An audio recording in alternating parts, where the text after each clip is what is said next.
Let's talk sports.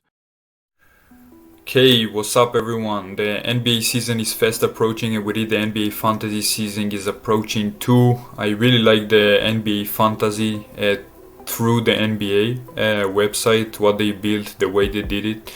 It's a pretty fun game to play. It's engaging you more with the players and with games that you sometimes wouldn't watch if it wasn't your fantasy players in it. I want to share this year. I want to share my NBA fantasy journey. Maybe help some people who wants to join and doesn't know how, or some people who just want to see how it works, just want to be involved in the journey. I would really like to help with changing players, building my roster, how to do it. Maybe we'll reach a good place in the leaderboard.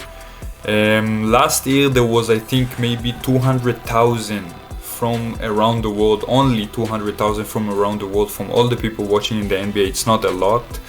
Maybe this year there will be a lot more, and maybe I will kind of convince some people that this is a fun game, like just to chill with. And basically in this video I'll explain some basic rules. Before that in the next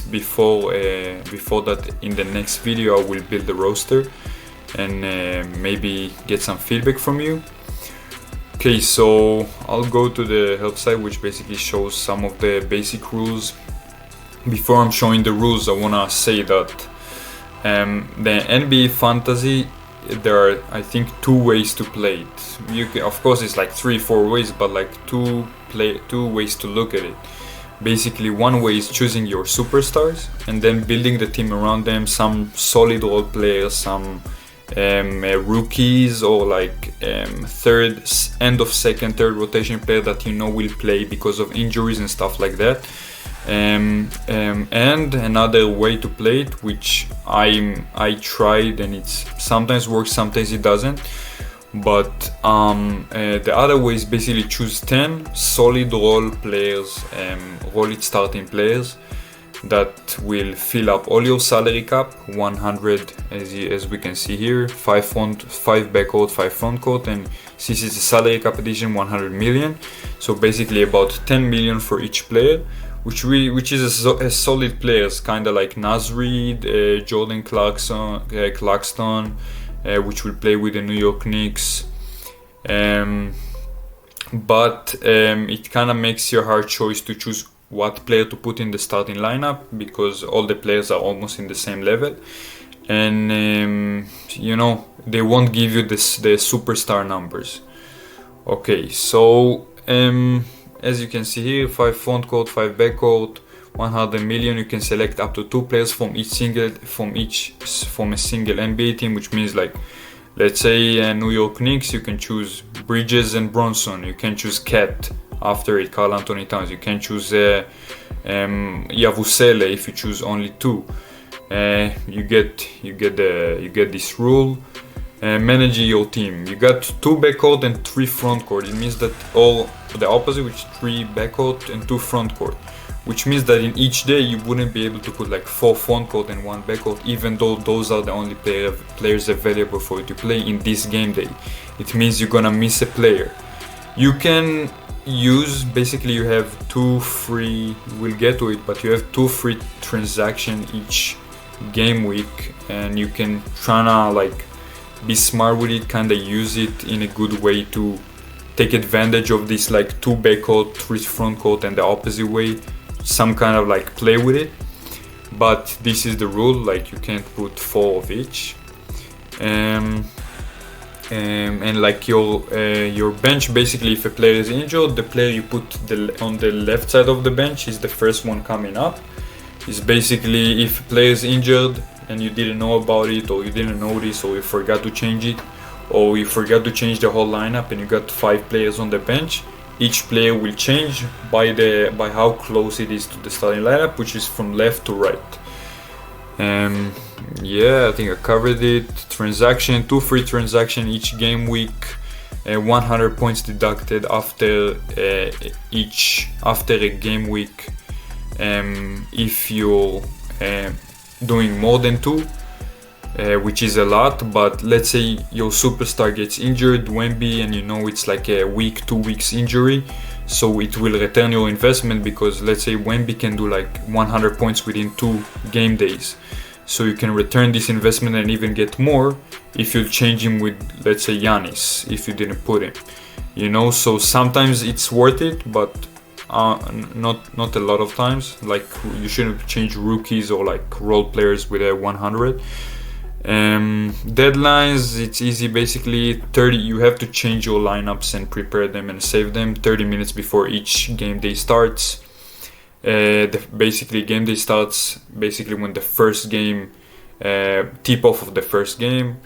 If it started at 5:30, then you see here 5. If it started at 5, then you see 4:30. Scoring. In this section, there was some changes from last year. Basically, each point scored, you get 1 point. This is the same. For each rebound, you get 1 point.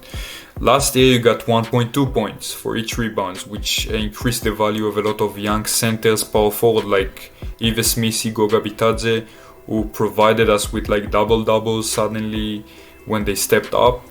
And it was worth it because they could have scored like 30 fantasy points, 20-something fantasy points, other than simply 20 or like whatever, which is what we're gonna have now.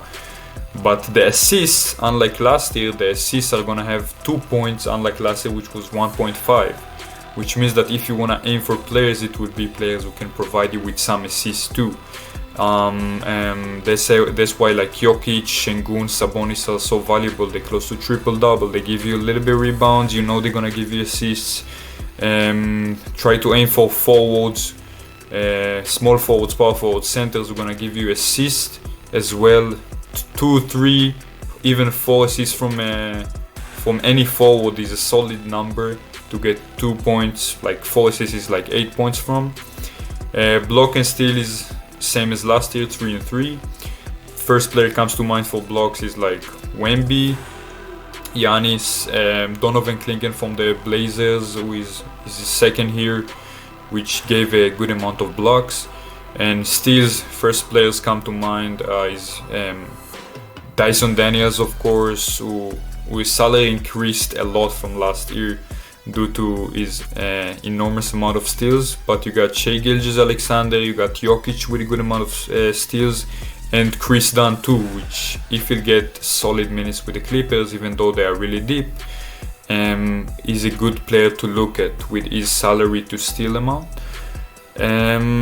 Yes, and another thing from last year, you would get a point deduction for each turnover. Each player will get a point deduction for each turnover he makes, but as far as I see right now, no point deduction for turnovers.